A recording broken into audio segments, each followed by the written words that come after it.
Hello students, welcome to my channel. आज के video में बहुत बहुत स्वागत है आप लोगों का। आज हम स्टार्ट करने वाले हैं सेंटर ऑफ मास। तो चलिए शुरू करते हैं, बताते हैं कि सेंटर ऑफ मास होता क्या है, फिर उसके बाद इसके क्वेश्चंस किस टाइप के होते हैं और फिर इसको करने का सबसे इजी तरीका क्या है। तो चलिए शुरू करते हैं। देखिए, सेंटर ऑफ मास को समझने के लिए आपको ज्यादा मेहनत नहीं करनी पड़ेगी। मैं आपको सिंपल से 2 लाइन में अगर इसकी डेफिनेशन बताऊं तो ये बहुत आसान है। देखिए कैसे, एक बॉडी है, वो चल रही होगी, तो जो मूवमेंट कर रहा होगा ना बॉडी का, उसमें बहुत सारे पार्टिकल्स होते हैं। तो हम सारे पार्टिकल्स को ना लेते हुए किसी एक पार्टिकल पर सारे मास को सेंटर मानते हैं कि भाई जितने भी पार्टिकल्स का मास होगा वो किसी एक पार्टिकल के मास पे सेंटर्ड होगा, उसी को हम कहेंगे सेंटर ऑफ मास। अब इसको समझने के लिए सबसे आसान तरीका मैं आपको बताता हूं। क्या होगा, आपको ज्यादा कुछ नहीं करना। ये एक बहुत बड़ी मैंने बॉडी ले ली, स्फेरिकल बॉडी, उसका टोटल मास मैंने m लिया। अब इसमें बहुत सारे पार्टिकल्स है, बंच ऑफ पार्टिकल्स है, 1 2 3 4 5 6 7, बहुत सारे पार्टिकल्स है। हम क्या करेंगे, हम इसमें से किसी एक पार्टिकल को सेंटर्ड मान लेते हैं मैंने एक पार्टिकल लिया, उसका मास लिया स्मॉल m। इस पार्टिकल से दूसरा जो पार्टिकल होगा वो r1 डिस्टेंस पे होगा और उसका मास होगा m1। तीसरा पार्टिकल होगा वो r2 डिस्टेंस पर होगा और उसका मास होगा m2। और तीसरा होगा m3, उसका डिस्टेंस होगा r3। उसी तरह लास्ट का जो पार्टिकल होगा उसका मास होगा mn और डिस्टेंस होगा rn। सो अब इस चीज को जरा समझने के लिए हमें कोशिश करनी होगी, जरा ढंग से देखिएगा। ये बिल्कुल एक सर्कल जैसा नहीं है कि मैंने एक सर्कल बनाया, 2 सर्कल बनाया, लेकिन इन दोनों सर्कल का सेंटर क्या है, एक ही है, चाहे रेडियस कितनी भी बड़ी मैं ले लू, ये r1 ये r2। ठीक है, तो इसका मतलब चाहे हमने जिस पर मास को सेंटर्ड माना है उससे बाकी पार्टिकल्स चाहे कितनी भी दूरी पर हो, वो रहेंगे तो एक ही सेंटर पर, यानी कि वो लाए तो किसी एक ही मास पर करेंगे। इस चीज को आपको ध्यान रखना होगा और इसी को कहते हैं सेंटर ऑफ मास। तो ये ज्यादा डिफिकल्ट कॉन्सेप्ट नहीं है। अब इसका एक सिंपल सा फॉर्मूला होता है, आपको मैं बता देता हूं। एक होता है movement of mass. Movement of mass किसे कहते हैं, देखिए ढंग से देखिएगा। मूवमेंट ऑफ मास यानी कि जिसको बोलेंगे द्रव्यमान आघूर्ण हिंदी में। ठीक है, द्रव्यमान आघूर्ण मूवमेंट ऑफ मास एक्चुअल में क्या है, देखिए इसको आपको ढंग से देखेंगे तो इसका फॉर्मूला होता है मास इनटू रेडियस, या फिर कहेंगे mass into distance. Mass into distance, radius नहीं बोलेंगे, डिस्टेंस बोलेंगे। तो इसकी जगह आर भी हो सकता है, जैसा कि हम एक स्फेरिकल बॉडी लेते हैं। और अगर मैं एक्स एक्सिस में लूंगा तो क्या हो जाएगा, m इंटू एक्स हो जाएगा। मैं वाई एक्सिस में लूंगा तो m इंटू वाई हो जाएगा। ये चीज आपको समझ में आ गई। ठीक है, अब इसी के थ्रू सेंटर ऑफ मास का एक फॉर्मूला है, क्या है वो है R C O M. R centre of mass, m1 r1 m2 r2 dot dot dot mn rn। नीचे लिख दिया m1 plus m2 plus m3 dot dot dot dot dot mn। अगर मैं इसका समीशन करूं तो कहां से स्टार्ट होगा, n इक्वल टू 1 से, और ये हो जाएगा m i r i। Okay, इसको है आपसे सॉरी i इक्वल टू 1 से n तक। तो इसको हम ऐसा लिख सकते हैं, फॉर्मूले को, इस फॉर्मूले को जनरली हम ऐसा लिख सकते हैं। ठीक है, the moment of mass n upon total mass. इस चीज को आपको याद रखना होगा। ये हमारे सेंटर ऑफ मास निकालने का तरीका होता है। मैंने सेंटर ऑफ मास को बड़ा अच्छे से समझाया आपको। अब मैं एक बहुत मोस्ट इंपॉर्टेंट पॉइंट को हाईलाइट करना चाहूंगा। द मोस्ट इंपॉर्टेंट पॉइंट जो कि आपने जिंदगी में पहली बार शायद सुन रहे होंगे या फिर कुछ बच्चों को पता भी होगा कि सेंटर ऑफ मास और कुछ नहीं है, कोऑर्डिनेट्स है। क्या है, कोऑर्डिनेट्स है। क्या है, कोऑर्डिनेट्स है। क्या है कोऑर्डिनेट्स, एक्स एक्सिस से सेंटर की दूरी और वाई एक्सिस से सेंटर की दूरी। यानी कि एक्स एक्सिस से किसी, मतलब हम ढंग से सुनेगा, मैंने एक मास को ऐसे फिक्स माना, इस मास को फिक्स माना, इसका मास है m। यहाँ 2 मासेस और है, ये m1 और ये m2। ये एक्स एक्सिस में, ये वाई एक्सिस में, दिख रहा है। तो अब हम इसके कोऑर्डिनेट लिखेंगे। तो यहाँ सेंटर ऑफ मास यहाँ पे कहीं पे होगा, यहाँ कहीं पे होगा। तो ये हम जानते हैं, इन कोऑर्डिनेट्स को x, y में लिखते हैं। तो यही है सेंटर ऑफ मास निकालना, और यही है सेंटर ऑफ मास। ओरिजिनल के सेंटर ऑफ मास एक्चुअल में होता क्या है, वो होता है कोऑर्डिनेट्स, x डायरेक्शन से और y डायरेक्शन से। ये है हमारा सेंटर ऑफ मास का ओरिजिनल मीनिंग कि सेंटर ऑफ मास एक्चुअल में क्या है, कोऑर्डिनेट से दो डिफरेंट मासेस के बीच का x। पहले हम क्या करेंगे, जब भी हमें कोई क्वेश्चन दिया होगा हम x डायरेक्शन के अलोंग सेंटर ऑफ मास निकाल लेंगे, फिर y डायरेक्शन के अलोंग सेंटर ऑफ मास निकाल लेंगे, फिर हमारा क्वेश्चन सॉल्व हो गया।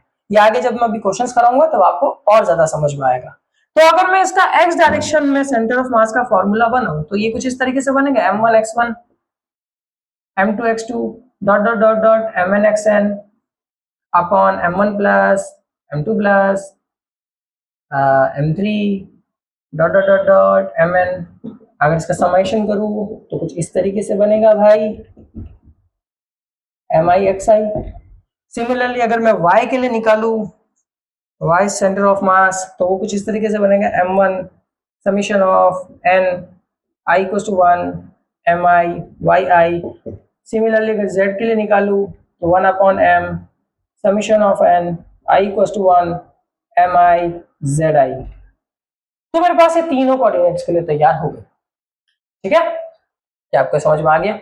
तो ये था सेंटर ऑफ मास। अब मैं एक छोटी सी बात इसके अंदर और कर लेता हूं ताकि हमारे जो क्वेश्चंस होंगे वो आराम से डील हो जाए हमसे। ठीक है, तो चलिए पहले मैं आपको एक सेंटर ऑफ मास का निकालना का तरीका बता देता हूं। इसके लिए बहुत आसान सा कॉन्सेप्ट है, आप इस मेथड से कोई भी सेंटर ऑफ मास का क्वेश्चन डील कर सकते हो। देखिए सबसे पहले क्या करना होगा, मैं क्वेश्चन ले रहा हूं, मान लेते हैं मैंने दो मासेस लिए m1 एंड m2, उन दोनों के बीच की डिस्टेंस r, बात खत्म। उन दोनों के बीच की डिस्टेंस कितनी होगी, r। आपको क्या करना है, एक सेंटर को फिक्स रख देना है। सबसे पहले फिक्स वन मास। किसी भी सेंटर ऑफ मास के कोऑर्डिनेट निकालने से पहले किसी एक मास को फिक्स करना जरूरी होता है। अगर क्वेश्चन में दे रखा हो, तो अलग बात है। क्वेश्चन में अगर कहे कि इस मास के करस्पॉन्डेंस निकालिए या इस मास के रिस्पेक्ट में निकालिए, तो इसका मतलब उस मास को क्या रखना है, फिक्स रखना है। तो जिस मास को भी आप फिक्स रखोगे वो होगा 0,0 पर। याद रहेगा, बिल्कुल याद रहेगा। ठीक है, चलो समझ में आ गया, जिस मास को भी आप फिक्स रखोगे। सेकंड याद रहेगा, सेकंड हमें इसका ना फॉर्मूला देखना है। अगर क्वेश्चन, जैसे कि अगर इस क्वेश्चन को देखो तो इस क्वेश्चन में सिर्फ एक्स एक्सिस ही है, इस क्वेश्चन में सिर्फ एक्स एक्सिस ही है, तो हमें सबसे पहले हमारा फॉर्मूला देखेंगे। हमारा फॉर्मूला निकलेगा XCOM वाला।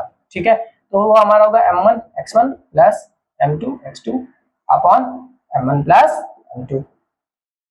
यही हमारा सेंटर ऑफ मास निकलेगा। ठीक है, ये m1 था, m2 कितनी दूरी पे है, r,0 पर। कोऑर्डिनेट्स तो आपको बनाना आते होंगे कि वे ऐसे बनता है, ये x डिस्टेंस कितनी r है और y में कितना है 0। तो अब बना दे इसका सेंटर ऑफ मास। m1 तो मेरा ये हो गया, x मेरा 0, m2 मेरा ये हो गया, ये मेरा हो गया r, नीचे कितना हो गया m1 प्लस m2। और ये हमारा अगर मैं निकालू ढंग से इसको, ठीक है, अगर मैं इसको ढंग से निकालू तो आएगा m2r upon m1 plus m2। ठीक है, ये चीज आपको याद रखनी होगी, इससे हम अपना क्या करेंगे, कोई भी आंसर निकाल लेंगे। समझ में आया आपको? ये हमारा सेंटर ऑफ मास का पहला कोऑर्डिनेट हमने x डायरेक्शन में निकाल लिया। आसान था, बहुत आसान था। ठीक है, तो सबसे पहले आपको एक मास को फिक्स करना, फिर कोऑर्डिनेट्स देखने, लिख लेंगे कोऑर्डिनेट्स, फिर उसके बाद में ये फॉर्मूले को अप्लाई कर देंगे। अब मैं इस क्वेश्चन को इस फॉर्मूले, जनरल फॉर्मूला जो अभी देखा हमने, एक जनरल फॉर्मूला r से, इससे भी कर सकते हैं भाई। ये तो आप लोगों को हमेशा याद रखना है कि जनरल फॉर्मूला हमेशा वहां यूज ले लेना जहां पर आपको कोऑर्डिनेट्स फिक्स दिख जाए। जैसे कि अगर मैं यहाँ पे कोऑर्डिनेट्स ना भी लिखूं तो भी मैं इसको आराम से कर सकता हूं। कैसे भाई, m1 फिक्स है, यानी कि m1 से कोई डिस्टेंस कंसीडर नहीं होगी, यानी कि m1 किससे मल्टीप्लाई होगा, 0 से। m2 मेरा कितनी दूरी पर है, r दूरी पर, और दोनों मास किससे हो गए, m1 प्लस m2। तो मेरा आंसर कितना है, m2r upon m1 plus m2। ये चीज मैं आपको यहाँ पर बताना चाहता था। ठीक है, नहीं तो आप इस फॉर्मूले से, जनरल फॉर्मूले से भी कर सकते हो, और ये ज्यादा बेटर है, क्योंकि अगर एक मास फिक्स मानोगे तो वो पहला मास तो 0 हो गया। जिस मास को फिक्स मानोगे ना वो तो 0 हो गया, खत्म हो गया। ठीक है, फिर दूसरे मास से डिस्टेंस को कंसिडर करके डायरेक्ट निकाल देना, आंसर आ जाएगा। तो ये तो था मेरा सेंटर ऑफ मास निकालने का तरीका। वो अभी मैं आगे क्वेश्चन सॉल्व करूंगा, मजा आएगा तब उसमें। अब मैं आपको एक सिंपल सा चीज बताता हूँ, एक सिंपल सी चीज, ढंग से देखिएगा। ठीक है, अब हम बात करेंगे वेलोसिटी ऑफ सेंटर ऑफ मास। अब मैं जानता हूं RCOM मेरा कितना होता है, RCOM मेरा होता है m1 r1 plus m2 r2। मैं इतना ही ले रहा हूं अभी के लिए, ठीक है, m1 प्लस m2। अगर मैं इसको t के रेस्पेक्ट में डेरिवेट कर दूं r स्क्वायर को, तो ये ऊपर वाले भी डेरिवेट हो जाएंगे। और dr बाई dt हम लोग वाकिफ हैं कि भाई जो हमारा dr बाई dt होता है वो एक्चुअल में v होता है, तो ये क्या हो जाएगा vcom। तो ये भी क्या बन जाएगा m1 v1 plus m2 v2 upon m1 plus m2। ये हमारा सेंटर ऑफ मास की वेलोसिटी निकालने का फॉर्मूला है, ध्यान रखिएगा। उसी तरीके से अगर आप इस सेंटर ऑफ मास को, इस वेलोसिटी को अगर आप डिवाइड कर दे, डिफरेंशिएट कर दे किसके रेस्पेक्ट में, टी के रेस्पेक्ट में, तो मेरा क्या बन जाएगा ये ACOM। यानी कि ये मेरा फॉर्मूला क्या बनेगा m1 a1 plus m2 a2 upon m1 plus. अगर आप में से किसी को कुछ याद हो तो हम फोर्स, ये क्या होता है F equals to m a, और A क्या होता है F बाई एम, यानी कि ऊपर वाला है कि एक्चुअल में नेट फोर्स है। ठीक है, आगे हम क्वेश्चन करेंगे तब हमारे बहुत काम आएंगे ये कॉन्सेप्ट। तो ये था हमारा निकालने का तरीका। अब अगर एक चीज और, अगर मैं m1 v1 plus m2 v2, ये m1 प्लस m2, अगर मैं यहाँ टोटल मास लिख लूं तो भी मुझे कोई दिक्कत नहीं, क्योंकि नीचे टोटल मास आता है। इसको मैं इधर भेजू तो ये हो जाएगा mv, ये हो गया मेरा m1 v1 plus m2 v2। तो ये मेरा हो गया momentum equals to p1 plus p2 dot dot dot dot आगे pn तक चलेगा। इसका मतलब ये मोमेंटम, टोटल मोमेंटम सबके मोमेंटम के बराबर होता है। तो अब मैं आपको एक मजेदार बात और बताने वाला हूं, क्योंकि जो भी सेंटर ऑफ मास को हम कंसीडर करेंगे, कि जिसको भी हम सेंटर ऑफ मास कंसीडर करेंगे, उसके अलावा जितने पार्टिकल जो भी मोशन करेंगे ना, वो उसके नेट फोर्स के इक्वल होगा। मतलब अगर आप जितने भी पार्टिकल्स है उन सब की फोर्स का सम करोगे, वो सेंटर ऑफ मास के फोर्स के या वेलोसिटी के या एक्सेलरेशन के इक्वल आएगा। इसीलिए हम क्या करते हैं, सेंटर ऑफ मास को कंसीडर करते हैं, क्योंकि सेंटर ऑफ मास की जो वेलोसिटी होगी वो इन्हीं सब के पार्टिकल्स की, जो ये पार्टिकल्स है, इतने सारे पार्टिकल्स होंगे बॉडी के, उन सब की वेलोसिटी के सम के इक्वल होगा। ये चीज आपको याद रखनी है। समझ आया मैं क्या बोल रहा हूं?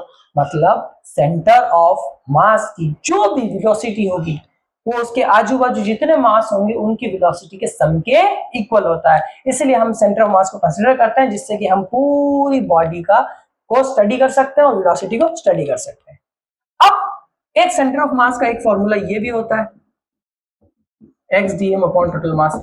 मतलब अब मासेस को बहुत छोटे पार्टिकल्स में ले रहे हैं, बहुत छोटे छोटे पार्टिकल्स में, और उन पार्टिकल्स को जब आप इंटीग्रल करेंगे तो हमारे पास ये फॉर्मूला बनेगा। ठीक है, और yxum ydm upon capital M, ये हमारे अभी बहुत ज्यादा काम आएंगे ये दोनों फॉर्मूले जब हम क्वेश्चंस करेंगे आगे। जैसे कि जब हम रॉड के अंदर निकालेंगे centre of mass, semi circular disc के अंदर सेंटर ऑफ मास निकालेंगे, रिंग के अंदर सेंटर ऑफ मास निकालेंगे, तब हमारे फॉर्मूले बहुत काम आएंगे। तो अब हमारा सेंटर ऑफ मास का जो भी था वो कवर हो गया, फॉर्मूलाज कवर हो गए। तो अब बात आती है क्वेश्चंस की। तो चलिए शुरू करते हैं धमाकेदार क्वेश्चन से। चलिए, तो मैं सबसे पहले आपके सामने जो क्वेश्चंस लेना चाहूंगा, जो कि मेरे पास यहाँ पर अवेलेबल है, बहुत अच्छे क्वेश्चंस लेकर आया हूं मैं आप लोगों के लिए, जिससे कि आपको ये स्टडी करने में आसानी हो जाएगी कि सेंटर ऑफ मास एक्चुअल में होते क्या है। तो चलो देखो मेरे साथ में, शुरू करते हैं। पहला क्वेश्चन हमारे साथ में दिया हुआ है कि आपके पास एक ऐसा स्क्वायर दिया हुआ है और उसकी जो साइड है वो है 1 सेंटीमीटर की। ठीक है, 1 सेंटीमीटर की साइड है, उसको लिया है A B C और D। ठीक है, और आपके जो मासेस है वो है M1 M2 M4 और M3। और हमारे पास में क्वेश्चन में दिया कि जो M1 मास है वो है हमारा 1 kg, M2 मास है हमारा 2 kg, M3 मास है हमारा 3 kg और M4 मास है हमारा 4 kg। चलो, हमसे कहा गया है भाई साहब आपको उसका क्या निकालना है, सेंटर ऑफ मास के कोऑर्डिनेट्स बताओ। हमसे बोला है सेंटर ऑफ मास के कोऑर्डिनेट्स बता दो। तो चलिए सेंटर ऑफ मास के कोऑर्डिनेट्स बता देते हैं। पहले आप वीडियो को पॉज कीजिए और इस क्वेश्चन को सॉल्व करने की कोशिश कीजिए और बताइए कि इसका आंसर क्या होगा, फिर हम इसको सॉल्व करेंगे। ठीक है, चलिए, आई होप सो आपने कर लिया होगा। तो चलिए शुरू करते हैं। देखिए सबसे पहले जो मैंने आपको क्या कहा था, एक मास को फिक्स कर लीजिए। मैं यहाँ M4 मास को क्या कर रहा हूं, फिक्स कर रहा हूं। तो अगर मैं M4 मास को फिक्स करूं, ठीक है, तो M4 मास के कोऑर्डिनेट्स कितने हो जाएंगे, 0,1, ठीक है, 0,1। स्क्वायर की साइड कितनी, 1 सेंटीमीटर, तो ये भी 1 होगा, ये भी 1 होगा, ये भी 1 होगा। अगर M1 मास के कोऑर्डिनेट्स की बात करूं तो वो हो जाएंगे 0,1, x में 0 y में 1। इसकी बात करूं तो ये हो जाएगा 1,0, और इस M2 की बात करूं तो ये हो जाएगा 1,1। समझ आया आपको? अरे समझ आया, निकल गया कि नहीं निकला, आया ना मेरे भाइयों? आपको इसको ढंग से देखिए, इस क्वेश्चन को आपको इसको देखना होगा कि मैंने इसके कोऑर्डिनेट्स आपके सामने निकाले हैं। क्या निकाले हैं मैंने? कोऑर्डिनेट्स निकाले हैं मैंने, ठीक है। तो अब सबसे पहले हम इसका सेंटर ऑफ मास निकालेंगे, किस डायरेक्शन में, एक्स डायरेक्शन में। तो हो जाएगा क्या, m1 x1, m2 x2, m3 x3, m4 x4। Total कितना हो गया, m1 plus m2 plus m3 plus m4। अब आप कहेंगे कि मैं x में क्यों निकाल रहा हूँ, y में क्यों नहीं निकाल रहा है, जनरल फॉर्मूला क्यों नहीं यूज कर रहा? तो मेरी एक बात आप लोगों को हमेशा याद रखनी पड़ेगी, जो मैंने अभी पिछली बार भी बोली है, कि सेंटर ऑफ मास एक्चुअल में क्या है, कोऑर्डिनेट्स है। क्या है, कोऑर्डिनेट्स है। जब हमारे पास कोई सिस्टम दिया हुआ होता है जिसमें एक्स एक्सिस और वाई एक्सिस दोनों इंक्लूड है, तब हम सिर्फ जनरल फॉर्मूले से क्वेश्चन नहीं कर सकते, हमें एक्स के अलोंग भी सेंटर ऑफ मास निकालना होगा और वाई के अलोंग भी निकालना होगा। फिर हम दोनों कोऑर्डिनेट्स को लेकर बताते हैं कि सेंटर ऑफ मास यहां पर है। ठीक है, समझ में आ गया आपको? ज्यादा इसमें सोचने की जरूरत नहीं है। तो चलिए शुरू करते हैं। और ये कोऑर्डिनेट्स तो बच्चों का खेल है जो हमने फिक्स किया, जिसको फिक्स करेंगे उसको 0,0 हो गए। बाकी के आप लोगों को ग्राफ तो आप लोगों ने बनाए होंगे, उसमें आपको पता होगा कोऑर्डिनेट्स कैसे लेते हैं। ठीक है, ये x में 1 हो गया, ये कोऑर्डिनेट्स होते हैं x, y। x एक्सिस में 1, y में 0, ये 1, ये 1, ये 0, ये 1। अब m1 मास मेरा कितना, 1 kg, x के अलोंग कितना, 0। m2 मास मेरा कितना, 2 kg, x के अलोंग 1। m3 मास मेरा कितना है, 3 kg, x के अलोंग 1। m4 मास तो मैंने बताया जिसका 0 कोऑर्डिनेट होता है, लेकिन फिर भी लिख देते हैं, जिसको हम फिक्स मानते हैं उसको हम क्या कहते हैं, 0 कंसीडर करते हैं। टोटल मास कितना हो गया, 1 + 2 + 3 + 4। तो चलिए लिखते हैं भाई, इसको सॉल्व करते हैं। तो ये तो 0, ये 2, 1 और 3, ये कितना हो गया मेरे पास, 5 हो गया। ये मेरे पास कितना हो गया, 10, ये हो जाएगा 7, ये हो गया 10, और ये मेरे पास ऊपर कितना हो गया, 5। इसको काटा तो हमारे पास कितना है, 1/2। यानी x के अलोंग कितना है, 1/2। y के अलोंग निकाले तो y के अलोंग फॉर्मूला क्या हो जाएगा, m1/1 m2/2। मैं लिख लेता हूँ, m1/1 m2/2 m3/3 और m4/4 and m1 + m2 + m3 + m4। And now m1 मेरा 1 मास और y के अलोंग 1 प्लस m2 मेरा 2, y के अलोंग 1, m3 मेरा 3, y के अलोंग 0, m4 तो मेरा 0 ही रहेगा, पता ही आप सबको, और 1 + 2 + 3 + 4। चलो इसको सॉल्व करते हैं। ये दोनों 0 हो गए, तो ऊपर कितना बचा, 3/10। तो मेरा जो कोऑर्डिनेट आया, अब क्योंकि 3/10 में दिया, अगर आपको ऑप्शंस में नीचे 10 हो तो इसको 5/10 ही रखिएगा। ठीक है, देख लीजिए, 2 + 1 3 और ये नीचे 10। तो हमारा x के अलोंग आया 5/10 और y के अलोंग आया 3/10। तो इसके जो कोऑर्डिनेट्स होंगे x, y, यानी कि 5, 10/3, 10। ये हमने निकाला सेंटर ऑफ मास। आपको समझ आया सेंटर ऑफ मास कैसे निकाला? मजा आया इसको क्वेश्चन को करने में? तो चलिए अब आगे करते हैं। ठीक है,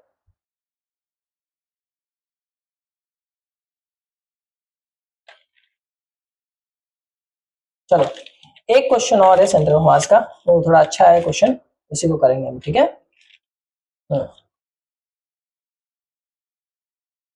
मिटा दूं मैं इसको। चलिए अब इस क्वेश्चन को करते हैं। This is our next question, और बहुत अच्छा क्वेश्चन है। अच्छा, इस क्वेश्चन के अंदर हमें दिया हुआ है कि आपके पास में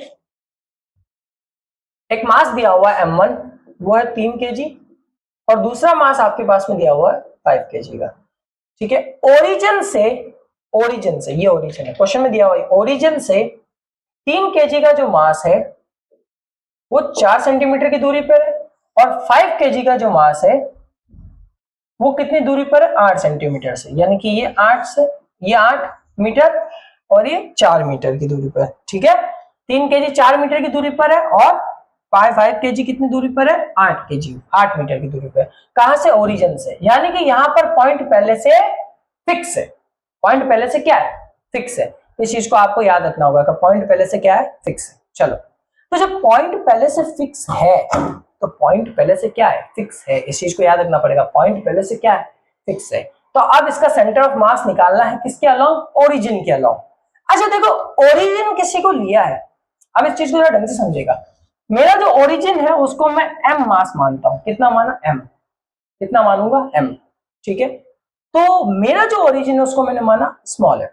अब मुझे मास कुछ नहीं दिया हुआ है, कोई मास दिया हुआ है नहीं दिया हुआ, तो मैंने इसको माना स्मॉल मास, m माना, क्योंकि होगा तो जाहिर सी बात है जो हमारा ओरिजिन होता है, जिस मास को हम फिक्स करते हैं वो भी तो एक मास ही तो है, वो भी तो एक मास है, तो उसको हमने क्या माना, फिक्स माना, ठीक है। तो इस चीज को आपको याद रखना होगा।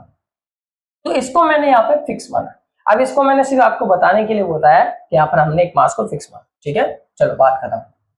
अब हम क्या करेंगे, ध्यान रखिएगा, centre of mass, centre of मास हमेशा दो मासेस के बीच में होता है। जब दो मासेस आपस में डिस्ट्रीब्यूट होते हैं डिस्टेंस पर, तो सेंटर ऑफ मास उनके बीच में कहीं पर क्या करता है, लाई करता है।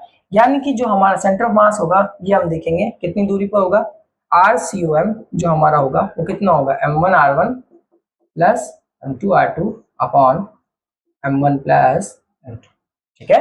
इस चीज को आपको याद रखना होगा। तो मेरा जो M1 है वो कितना है, 3 केजी, कितनी दूरी पर ओरिजिन से, 4 सेंटीमीटर, 4 मीटर। M2 मेरे पास कितना, 5 केजी, कितना दूरी पर है, 8 मीटर।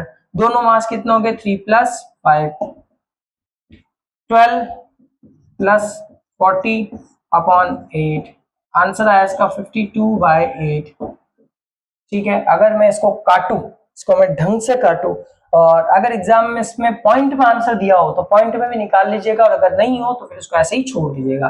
तो अगर मैं इसका पॉइंट में आंसर निकालूं तो हम भी जानते हैं भाई 8 6 होता है हमारा 48, यानी कि 6, बचा कितना हमारे पास 4, तो हमने जो 6.5, यानी कि मेरा सेंटर ऑफ मास 6.5 डिस्टेंस में, यानी कि इन दोनों के बीच में कहीं पर लाई करेगा, ठीक है। ये हमने निकाल लिया। और आप अगर इस चीज को जरा गौर से देखें, जो कि मैंने पिछली अभी जो समझाया था इससे पहले उसमें भी मैंने बताया था कि सेंटर ऑफ मास हमेशा मासेस के बीच में कहीं पर लाई करेगा। क्यों, सेंटर ऑफ मास उसे बोलते हैं जिसके अलोंग दूसरे मास होते हैं। तो इस चीज को आपको हमेशा याद रखना होगा कि आपको सामने जब भी कोई सिस्टम दिया हो और उसमें दो मासेस दिए हो तो सेंटर ऑफ मास उनके बीच में कहीं पर होता है।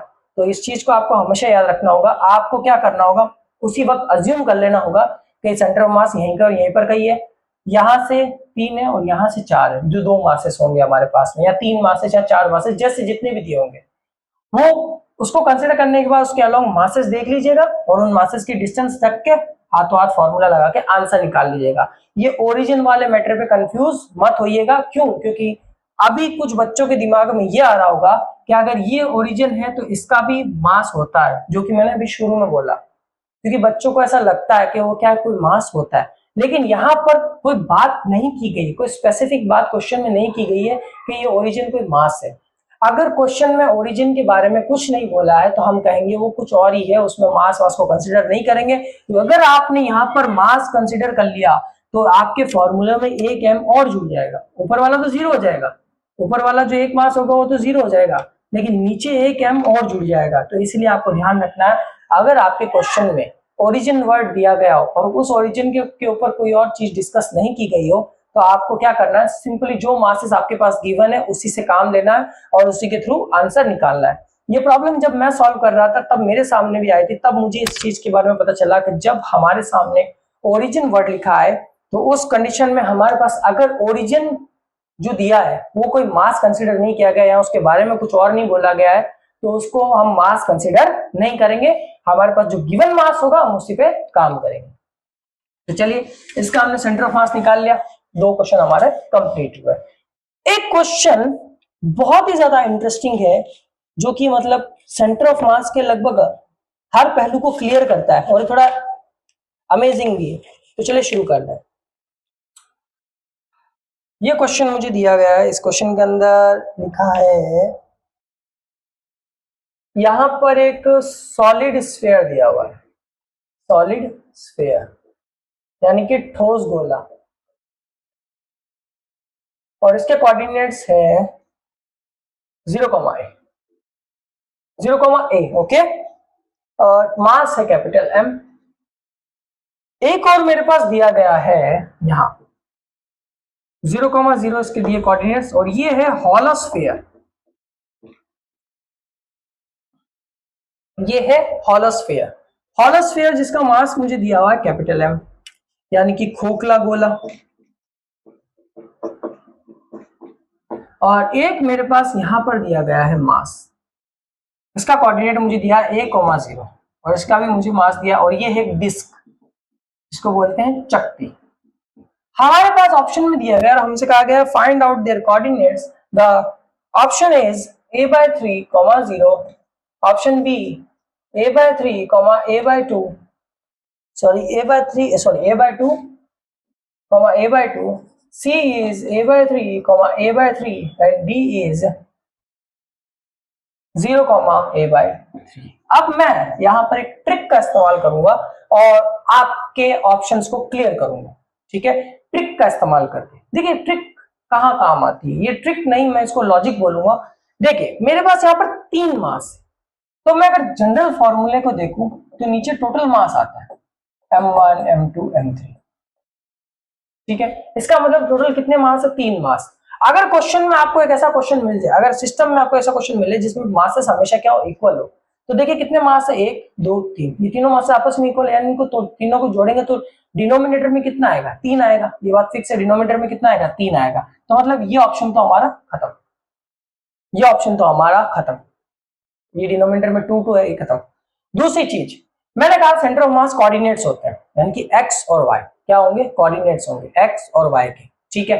तो एक्स और वाई के कोऑर्डिनेट्स हैं, तो अगर आप ढंग से देखो इस क्वेश्चन में, यहां हमारे पास वाई का एक कोऑर्डिनेट दिया हुआ है 0, ये एक्स और वाई के लिए वाई का कोऑर्डिनेट दिया हुआ है, एक्स वाई होता है ना, या x0 y a दिया हुआ है, और यहाँ पर x a और y 0 दिया गया है। इसका क्या मीनिंग हुआ, इसका क्या मीनिंग हुआ कि y डायरेक्शन में भी एक सेंटर ऑफ मास निकलेगा और x डायरेक्शन में भी एक सेंटर ऑफ मास का कोऑर्डिनेट निकलेगा। इसका मतलब ये और ये भी ऑप्शन खत्म, इसका मतलब ये y डायरेक्शन में सेंटर ऑफ मास 0 नहीं हो सकता, x डायरेक्शन में भी सेंटर ऑफ मास 0 नहीं हो सकता, डायरेक्ट आंसर कितना आएगा, a/3। आप इसको सॉल्व भी कर देते हैं आराम से, देखो xcum m1 x1 plus m2 x2 plus m3 x3 divided by m1 plus m2 plus m3, and now capital M x1, इसका मैंने लिया था 0, ये मेरा m, इसमें लिया x डायरेक्शन में 0, और ये m x3, ये वाला ये दो x डायरेक्शन में 0, इसका x में 0 है, ठीक है, और नीचे कितना हो जाएगा m प्लस m, तो ऊपर कितना हो गया, दो 0 हो गए, तो बचा कितना m a/3m, कैंसिल m से m कैंसिल, a/3, x में a/3 आया, y cm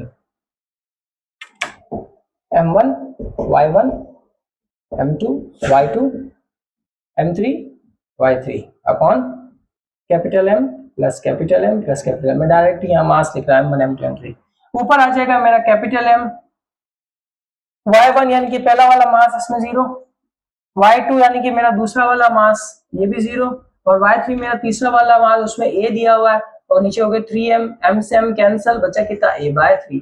तो मेरे x और y के जो कोऑर्डिनेट्स आए वो कितना है, a/3 a/3। तो यही चीज तो मैंने पहले ही बता दी विदाउट सॉल्व किए। तो विदाउट सॉल्व करने का तरीका ये है, आपको एक चीज हमेशा याद रखनी होगी, जब भी हमारे पास 3 मासेस दिए हो और तीनों मासेस अगर सेम हो, मतलब उनके मास सेम हो, 3 अगर हमारे पास ऐसे गोले या कुछ भी कोई भी ब्लॉक दिया हो और उसका अगर मास सेम हो, तो नीचे हमेशा देखिएगा टोटल मास कितना होता है, तो टोटल मास तो आएगा ही आएगा, ये बात तो फिक्स है, तो टोटल मास नीचे 3 आएगा। ऑप्शन में देख लीजिएगा कि भाई ऑप्शन में डिनोमिनेटर में जो डिनोमिनेटर में नहीं है 3 वाले उनको हटा दो, तो मैंने ये देखा भाई इसमें नहीं था तो ये हटा दिया, पहला ऑप्शन तो मेरा खाली हो गया। दूसरी बार जब मैंने देखा कि भाई ओरिजिन तो 0,0 पे लाई करता है, ये करता है 1,0 पे, यानी कि यहां पर x डायरेक्शन में इसकी वजह से सेंटर ऑफ मास निकलेगा, y डायरेक्शन में 0, यानी कि इसकी वजह से y डायरेक्शन में एक सेंटर ऑफ मास निकलेगा। तो मतलब दोनों की वजह से एक एक सेंटर ऑफ मास निकलेंगे, x में और y में। इसका मतलब x में अगर a/3 है तो y में भी तो कुछ ना कुछ होगा, इसका मतलब y 0 नहीं हो सकता, तो हमने कहा सेंटर हटाओ, ये वाला ऑप्शन भी हटाओ।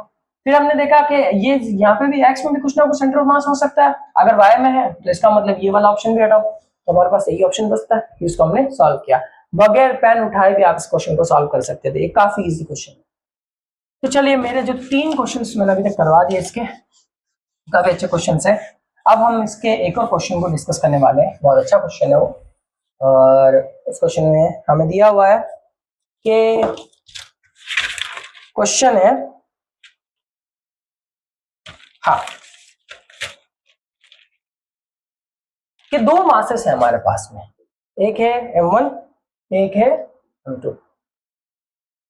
वो दोनों सेंटर ऑफ मास से इक्वल डिस्टेंस पर क्या है, स्प्लिट है। इक्वल डिस्टेंस से क्या है, स्प्लिट है। ये हमारा कोई सेंटर ऑफ मास है, ठीक है, सेंटर ऑफ मास, ये RCOM लिख देते हैं। हमारे पास में क्वेश्चन है, क्वेश्चन में कहा गया कि हमारे पास 2 मासेस हैं और दोनों मासेस सेंटर ऑफ मास से इक्वल डिस्टेंस पर है।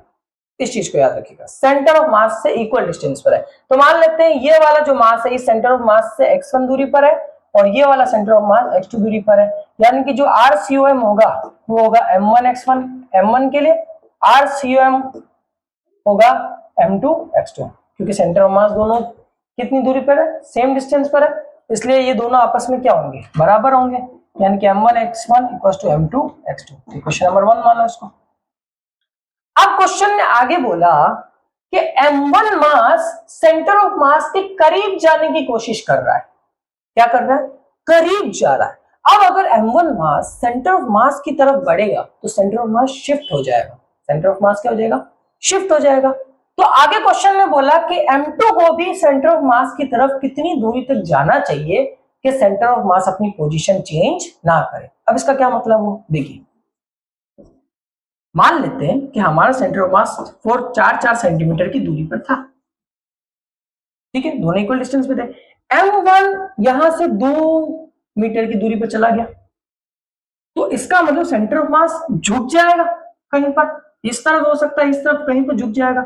तो अगर सेंटर ऑफ मास को यहीं पर रखना है तो जितना m1 चल रहा है उतना m2 को भी चलना पड़ेगा। मतलब अगर m1 2 मीटर चल रहा है तो m2 को भी इधर से 2 मीटर चलना पड़ेगा, ताकि सेंटर ऑफ मास कहां पर रहे, बिल्कुल बीच में रहे। सेंटर ऑफ मास कहां पर रहे, बिल्कुल बीच में रहे। इस चीज को आपको याद रखना होगा, सेंटर ऑफ मास कहां पर रहे, बिल्कुल बीच में रहे। तो चलिए शुरू करते हैं। अब हाँ, समझ में आ गया आपको, सेंटर ऑफ मास बिल्कुल बीच में रहने के लिए आपको क्या करना होगा, कि जितना m1 चल रहा है उतना m2 को भी चलना होगा। तो मान लेते हैं m1 जो चल रहा है वो d डिस्टेंस है और m2 जो चल रहा है वो d डैश डिस्टेंस है। तो होगा क्या, नेक्स्ट टाइम जब वो चल रहा होगा तो वो d डिस्टेंस किसमें से तय करेगा, x में से, यानी कि x1 माइनस d, और ये किसमें से तय करेगा, x2 में से, यानी कि x2 minus d dash. Equation number 2 हुआ, समझ आया। अब हम क्या करेंगे, इक्वेशन नंबर 2 में से इक्वेशन नंबर 1 को माइनस कर देंगे, कर लेते हैं। तो करेंगे तो होगा m1x1 minus m1x1 plus m1x1, sorry x1 m1d minus m1x1, m2x2 minus m2d dash minus m2x2, m2x2 से m2x2, m1x1 m1x1 cancel, minus से माइनस कैंसल, यानी कि m1d equals to m2d dash. तो d डैश इक्वल्स टू कितना हो जाएगा, m1d upon m2। तो यानी कि हमारे जो m2 मास को होगा उसको इतनी डिस्टेंस तय करनी पड़ेगी, तब हमारा सेंटर क्या रहेगा, एकदम सही जगह पर क्या करेगा, लाई करेगा। ठीक है, इसको आपको समझ में आ गया होगा क्वेश्चन में क्या कहना चाह रहा है। क्वेश्चन ज्यादा हार्ड नहीं है, सिंपल सा क्वेश्चन बोला था कि दो है, एक मास है m1 m2, वो दोनों सेंटर ऑफ मास से इक्वल डिस्टेंस पर क्या है, बैठे हुए हैं। m1 अचानक से सेंटर ऑफ मास की तरफ चलना शुरू कर देता है, तो पूछा है कि m2 को भी कितनी डिस्टेंस चलनी पड़ेगी कि सेंटर ऑफ मास क्या रहे, अपनी पोजीशन पर रहे, शिफ्ट ना हो। तो ये हमारा क्वेश्चन था और इसको हमने सॉल्व कर लिया। तो हमने यहाँ पर 4 क्वेश्चंस को हमने क्या किया, सॉल्व किया है। काफी आसान क्वेश्चंस थे, ज्यादा हार्ड नहीं है। अगर ज्यादा हार्ड लगे तो प्लीज मुझे कमेंट के अंदर जरूर बताइए। चलिए एक क्वेश्चन मैं और करना चाहूंगा यहाँ पर।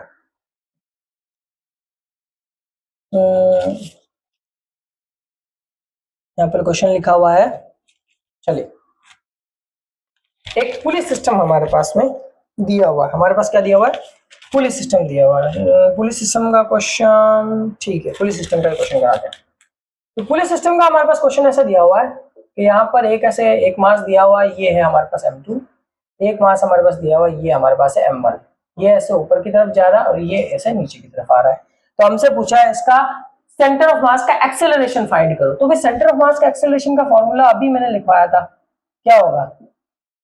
M1 A1 M2 A2 upon M1 plus M2, ये वाला फॉर्मूला है। तो चलिए शुरू करते हैं। अब यहां पर हमें A1 A2 दिया हुआ है, हमको सीधा कहा है कि एक्सेलरेशन ये हो रहा है। तो देखिए इसमें से हम ये जो नीचे आ रहा है, जाहिर सी बात है एक्सेलरेशन कहां होगा? ग्रेविटी की तरफ होगा। तो इसका मतलब ग्रेविटेशनल एक्सेलरेशन होगा, मतलब नीचे की तरफ जो एक्सेलरेशन होगा उसको हम लेंगे पॉजिटिव, और ऊपर की तरफ एक्सेलरेशन हो रहा है उसको लेंगे नेगेटिव। ये चीज हमेशा याद रखिएगा।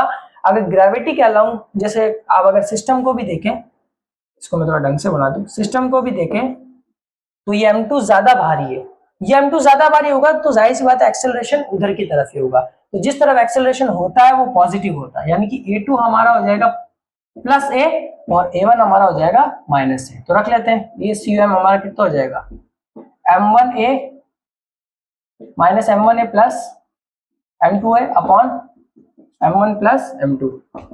तो ये कितना हो जाएगा? M2 minus M1A upon M1 plus M2। लेकिन ये प्रॉपर आंसर नहीं है भैया, क्योंकि हमसे तो सेंटर ऑफ मास पूछा एक्सेलरेशन का और हमारे पास यहाँ पर A आया है। और हम भी जानते हैं पुलिस सिस्टम में जो A होता है वो होता है G के बराबर, यानी कि ग्रेविटेशनल एक्सेलरेशन के बराबर। तो हमें क्या करना होगा? इस A को फाइंड करना पड़ेगा इसकी मदद से। तो वो आसान है, आप लोग जानते ही हैं कि A इक्वल टू कितना होता है? फोर्स अपॉन टोटल मास। तो A तो हमारे पास हो जाएगा, मास तो हमारे पास कितना हो गया? M1 plus M2। आपने अगर पुलिस सिस्टम के क्वेश्चंस नहीं देखे हो तो आप जाइए मेरी टेंशन की वीडियो, वहां पर मैंने पुलिस सिस्टम के क्वेश्चंस को समझाया हुआ। नीचे की तरफ पॉजिटिव होगा M2G, ऊपर की तरफ नेगेटिव M1G नेट फोर्स। इसमें से कॉमन लिया था M2 माइनस M1, पूरे में से कॉमन G, नीचे कितना है? M1 plus M2। ये हमारे एक्सेलरेशन की वैल्यू आ गई पुली के अंदर, उठा के उधर रख दो। रखा तो M2 minus M1 upon M1 plus M2 into M2 minus M1 upon M1 plus M2। जी ये दोनों को अगर साथ में लिखेंगे तो भाई साहब M2 माइनस M1 और M1 प्लस M2 एक्चुअल में क्या बन जाएगा? होल स्क्वायर, बाहर क्या आ जाएगा? जी। तो ये हमारा एक्सेलरेशन होगा सेंटर ऑफ मास का। तो इसी तरीके के और क्वेश्चंस हम आगे अपनी वीडियो में करते जाएंगे, जिसमें हम सेंटर ऑफ मास को और अच्छे से समझेंगे। अगली वीडियो के अंदर मैं बताऊंगा centre of mass and rod, semi circular wire, semi circular disc. फिर उसके बाद हम आगे भी सेंटर ऑफ मास को समझेंगे, फिर उसके बाद हम कॉलिजन पढ़ेंगे, फिर हम रोटेशनल फिजिक्स की तरफ बढ़ेंगे, जिस धीरे धीरे हम इसको पूरी तरीके से कवर करते हुए चलते जाएंगे। तो आई होप आपको वीडियो बहुत ज्यादा अच्छी लगी होगी। सब्सक्राइब करें, लाइक करें और शेयर करना ना भूलें। मिलता है नेक्स्ट वीडियो में। कोई भी डाउट, कोई भी क्वेश्चन हो तो आप मुझे कमेंट में बता सकते हैं, इंस्टाग्राम पे मैसेज कर सकते हैं, मैं आपको कंप्लीटली आंसर जरूर प्रोवाइड करूंगा। आई होप सो आपको वीडियो अच्छी लगी। सब्सक्राइब करें, लाइक करें, शेयर करना